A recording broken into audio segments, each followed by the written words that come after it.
Sampah kerap jadi masalah, terutama di kota-kota besar. Sampah menjadi salah satu biang keladi kerusakan lingkungan dan berbagai sumber penyakit. Manusia rata-rata membuang 1 kg sampah setiap harinya. Kebanyakan berupa sampah plastik dan styrofoam. Padahal kedua jenis sampah ini sulit terurai. Plastik misalnya, butuh waktu hampir 1 abad agar terurai sempurna oleh alam. Bisa dibayangkan seperti apa kerusakan yang ditimbulkan bila sampah plastik tidak dikelola dengan baik. Dilansir tribunjateng.com, Kepala Dinas Perumahan Kawasan Pemukiman dan Lingkungan Hidup KPLH Kudus, Abdul Halil menyebut Kabupaten Kudus memproduksi sampah sekitar 160 ton setiap harinya. Mayoritas sampah berupa botol plastik dan sampah rumah tangga. Kondisi ini yang melatar belakangi terbentuknya Komunitas Kresek, Komunitas Kresek Sampah Ekonomi Kota di Kudus. Komunitas Kresek diinisiasi 3 pemuda asal Kudus. Faisal Adam, Ketua Komunitas Kresek, menjelaskan komunitas ini terbentuk sejak tahun 2015 ketika ia banyak mengikuti kegiatan di komunitas yang fokus pada isu lingkungan. Faisal berinisiatif membentuk komunitas serupa, khususnya yang bergerak untuk mengolah sampah.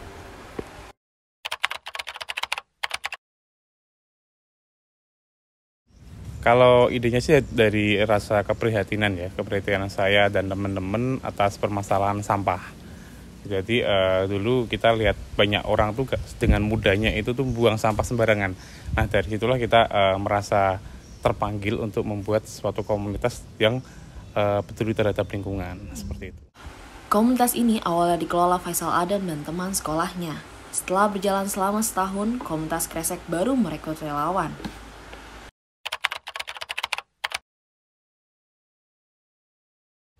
Kalau mau bergabung di Kresek sebenarnya nggak ada syarat khusus. Jadi yang penting teman-teman mau berkontribusi secara nyata ya untuk ikut ke komunitas ini. Jadi nggak hanya ikut-ikutan, jadi ya ikut melakukan aksi dan kegiatan secara langsung, baik di rumah ataupun saat kegiatan komunitas seperti itu. Berbeda dari bank sampah, Komunitas Kresek tidak membatasi siapapun yang ingin ikut bergabung. Komunitas ini ingin memberikan edukasi pentingnya menjaga lingkungan dengan mengajak masyarakat mengelola sampah dengan lebih baik untuk mewujudkan Kudus bebas sampah. Selain itu, memberdayakan sampah menjadi nilai ekonomi.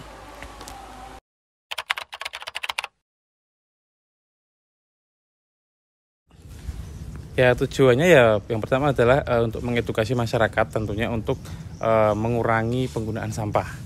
Jadi tak hanya memasukkan sampah pada tempatnya, tapi juga untuk mengurangi, seperti itu sih. Tujuan utama kita seperti itu. Program kita nggak hanya tentang sedekah sampah atau bank sampah itu saja. Jadi kita ada program-program lain kayak penanaman pohon, bersih-bersih sungai, kemudian lomba atau apa segala macamnya. Jadi kita memang lebih leluasa. Dan kita emang malah pengennya itu kita pengen mengajarkan masyarakat untuk membuat bank sampah di desanya.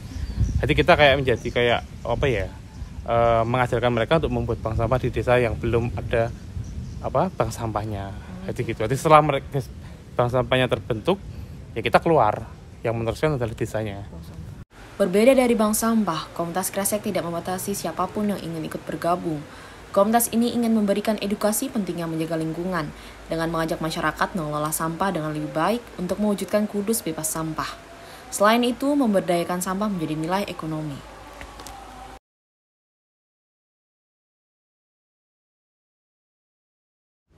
Selamat sore pemirsa, jumpa dengan saya Widinela Fernandia dalam berita seputar Kota Kudus. Saat ini saya sedang berada di base camp Komunitas Kresek, tepatnya berada di Desa Barongan, Kecamatan Kota, Kabupaten Kudus. Mari kita lihat proses kegiatan dalam komunitas ini. Baik Pak, bisa dijelaskan untuk proses pemilahan sampahnya itu bagaimana? Ya, kalau di Komunitas Kresek ada pemilahan cuma hanya beberapa ya. Karena kita nggak secara detail. Jadi yang pertama adalah kita ada sedekah minyak jelantah.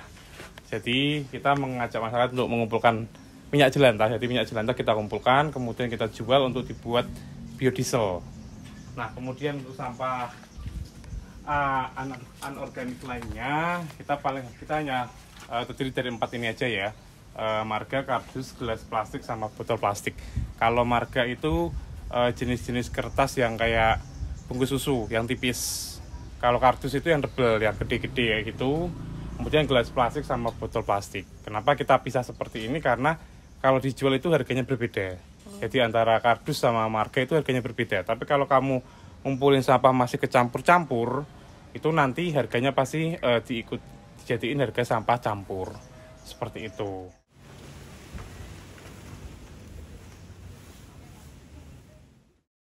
Apakah sampah di sini akan diolah lagi menjadi sebuah hasil karya, Pak? Kalau memang kita ada kegiatan untuk pendaur ulangan sampah, kita akan melakukan daur ulang itu dari sampah sini. Tapi misal nggak ada, emang kita daripada sampah dongkrok terus di sini, mending kita jual.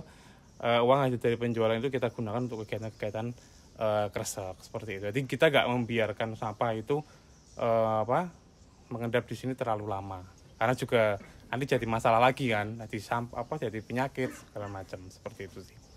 Kalau kita sih sampai terkumpul ini semuanya udah penuh ya, Dek, itu baru kita kita jual seperti itu. Kayak misal minyak pun juga sama, paling kalau kita udah ada sekitar 8 jerigen besar, kita langsung kita jual gitu. Selain memilah sampah, komunitas Kresek juga membuat kompos dari timbunan sampah organik.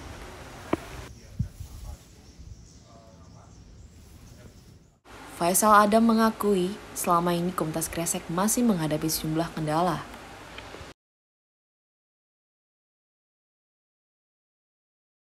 Kendala kita sekarang ini kendalanya adalah dari sisi SDM. Ya, SDM karena kita kan kebanyakan anak-anak muda. Nah, kebanyakan anak muda, kemudian kebanyakan kita juga mengedukasinya ke orang tua. Jadi kadang kita juga disepelekan karena masalah umur seperti itu. Faisal juga mengakui bahwa kiprah komunitas Kresek di masyarakat ini belum maksimal. Jadi kita hanya emang selalu melakukan kegiatan ya dalam skala yang kecil. Jadi seperti kayak kita mengajak masyarakat untuk melakukan sedekah sampah, kemudian kampanye daur ulang ataupun kampanye mengurangi lingkungan di tempat-tempat umum seperti itu sih. Jadi emang kita belum sampai sesuatu yang sampai besar, tapi kita coba untuk mengedukasi masyarakat secara kontinu seperti itu.